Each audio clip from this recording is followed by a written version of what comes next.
and with Audi. The rock and roll continues. So Mike Rockenfeller in the #1 car. He comes back into 4th place ahead of Nick Manassian, and it's status quo resumed. It's Peugeot from Audi, from Peugeot, from Audi, from Peugeot.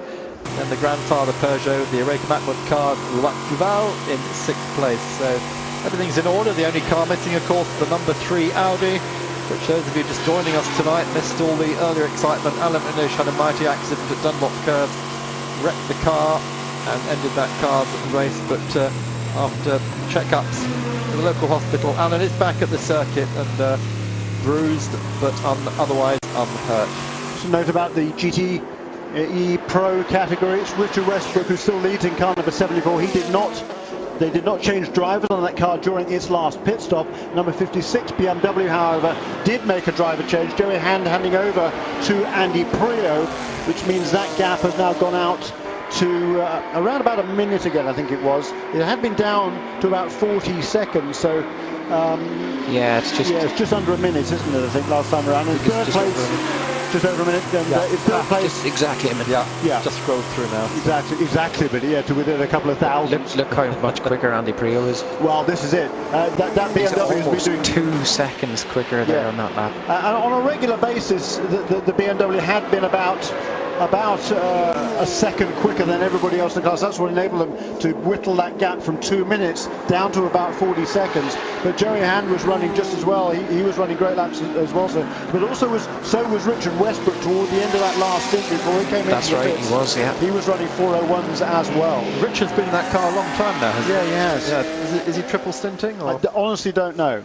It's a big call in a car like a Corvette, isn't it? Big, heavy American muscle. Well, I mean, most of the GTs, you know, they don't have the downforce. There's so much more movement. Yeah. The roll center is much higher.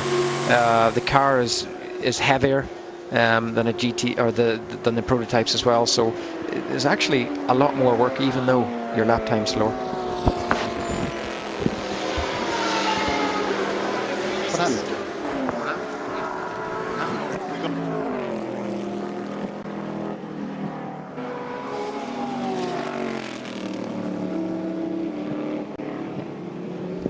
So there's the Corvette still pushing on very hard. That's Richard Westbrook's car, and what a good job he's doing here this evening. Now we're going to start to go in tonight, and Andy Prio in 2nd place. Stefan Ortelli in 3rd then in the 59 car. That's the luxury racing Ferrari, which he shares with Fred Macavicki and with Jaime Mello. Yeah, Van Lagen in 75 Pro Speed car. Yap's another old compatriot of mine from the Porsche Super Cup days. Top driver as well. Lovely guy.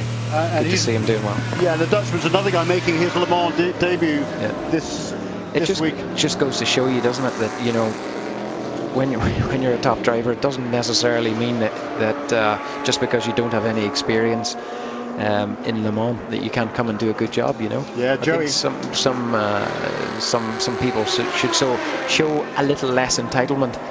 It's great for these guys like Nick Tandy. Hopefully next year, maybe myself. I'll venture that, Damien. That would be good to see. There's 36 rookies among the field this year, among the 56 cars, each of them with 3 drivers. Joey Hand, of course, another rookie here, just did a sensational job. That last double stint that he did in car number 56 BMW. But you're right, you know, there's a talented couple of rookies this year, and we see one of them who is leading in LMP2. We're not looking at that car right now. We're on board with another 73 Corvette. But Dominic Kreihammer in that Oreca chassis, leading LMP2 and turning consistent and very quick laps, Mark. Yeah, yes indeed. That's been very, very impressive, hasn't it, here? It's the start of the race. We're now 84 laps into that race, and we are now just coming up to what, since the 3 o'clock start, 5.5 hours. So we're going to take a break, and we'll be back in just a couple of minutes after these messages.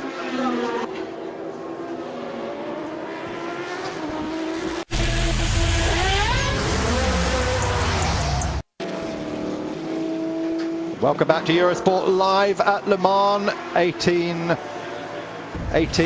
is the time left for this race, so we are almost 5 hours into the Le Mans 24 hours. Just looking at the Continuing battle here. Almost 6 hours. 6 hours, yes. I've got behind myself, haven't I?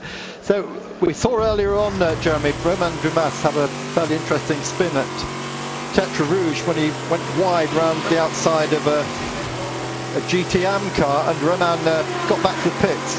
Told dailysportscar.com, he said Category GTAM it's terrible. All the gentlemen